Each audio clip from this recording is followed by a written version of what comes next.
দেখো আমি চলে এসেছি। আরে কে এই মেয়ে? আর সে আমার বেডরুমে কি করছে? এর মানে সে কি আমার সাথে প্রতারণা করছে? আর সে এখন বাথরুমে গেছে।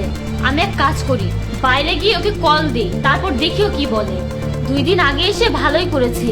আমি ভেবেছিলাম তাকে সারপ্রাইজ দিলে সে খুশি হবে, কিন্তু আমি কি জানতাম সে আমার পেছনে এসব করে।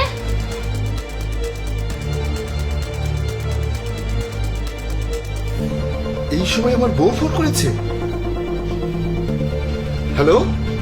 আমি গেটের বাইরে দাঁড়িয়ে আছি, গেট খোলো। কি? গেটের বাইরে? এই দাঁড়াও, তোমার 2 দিন পরে আসার কথা ছিল, এখন তুমি কিভাবে আসলে? দেখেছো, তুমি সারপ্রাইজ পেয়েছো, আর আমি তোমাকে সারপ্রাইজ দিতেই তাড়াতাড়ি এসেছি। সারপ্রাইজ? হ্যাঁ হ্যাঁ, আমি সারপ্রাইজ পেয়েছি। দাঁড়াও দাঁড়াও, তুমি 2 মিনিট অপেক্ষা করো, আমি দরজা খুলছি। হ্যাঁ। লিপি, লিপি, ওঠো, এই ওঠো। কি হলো? আরে আমার বউ ঘরের বাইরে দাঁড়িয়ে আছে, তাড়াতাড়ি উঠে কোথাও লুকিয়ে পড়ো। তোমার স্ত্রী? কিন্তু তুমি তো বলেছিলে সে 2 দিন পরে আসবে, কিন্তু সে এখন কোথা থেকে আসলো?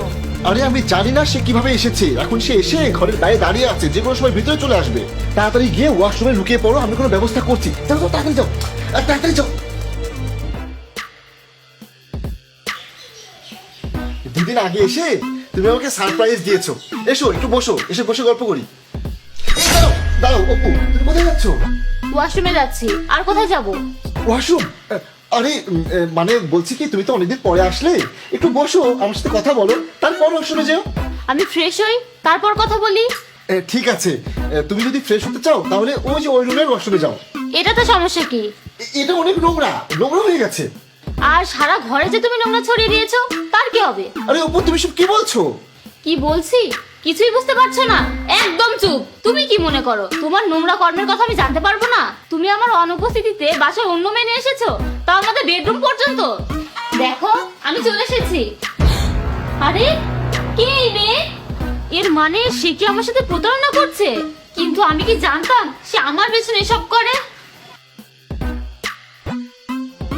তোমার কি লজ্জা করে না? আমি কখনোই ভাবতে পারিনি যে তুমি এসব করবে। এই তুমি কি নিজে থেকে বের হয়ে আসবে, নাকি আমি তোমার চুল টেনে বের করে নিয়ে আসবো?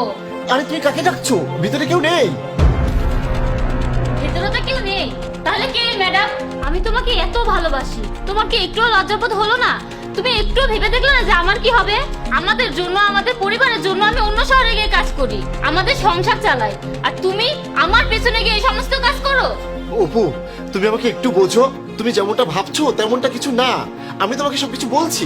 আরে এই মেয়ে আমাকে জোর করে সবকিছু করেছে, আমি তাকে বাড়িতে আনিনি, এই মেয়ে জোর করে এসেছে। আরে বাপ, এটাই সত্যি।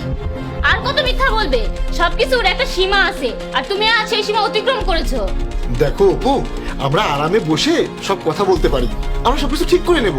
এখন আর বসে কিছুই হবে না, যা হবে সবার সামনে হবে এবং আদালতে হবে। তুমি কি কিছুই বুঝতে পারছো না? না অপু, এরকম করো না, এটা বাইরে ছড়িয়ে গেলে আমার অনেক অপবাদ হবে।